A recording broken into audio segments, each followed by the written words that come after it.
My name is Dr. Carol Ann Malizia, and I've been a practicing chiropractor for nearly 20 years. One of the greatest moments of heart that I ever experienced came from a wonderful family, dedicated chiropractic family. Her name was Annie Jannon.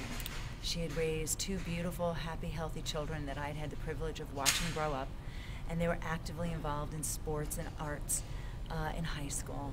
And I can recall this particular experience one day where it was a very busy afternoon and the reception room was filled and we were moving and grooving in the office.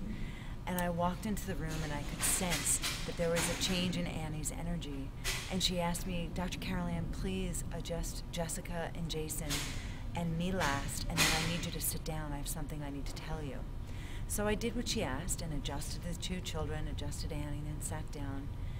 And she proceeded to express to me her gratitude for having brought the children in for a chiropractic adjustment, because she knew that if their bodies had less stress in them, perhaps they could go through the experience they were about to endure with a little more strength, and perhaps it wouldn't affect them in such a devastating way. They were on their way to go identify their father's body, who had been dragged out of the river due to an unfortunate boating accident. And in that moment, I recognized that in the pain and in the chaos of loss, they stopped to do something that really would spark something later, especially in Jason's life, that I never had an understanding of until many years later. Many years later, I was speaking at a Parker seminar, and at the end of the talk, there must have been 300 chiropractic assistants in the room, and in the back there was this terribly handsome, young, strapping gentleman waiting in the doorway for me to walk out and finish. And as I got closer, I knew I recognized the eyes, and all of a sudden the voice came, and I heard, Dr. Carol Ann, don't you remember me? It's Jason Jannon.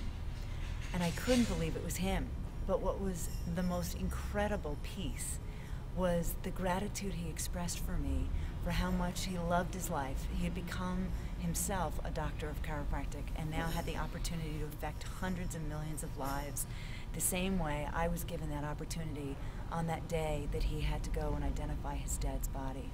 So the true miracle was the fact that even in the face of adversity, sometimes the caring, loving touch of a hand that changes a nervous system, that motivates him to make a commitment to his purpose, becomes the most incredible fruition of a beautiful, purposeful life.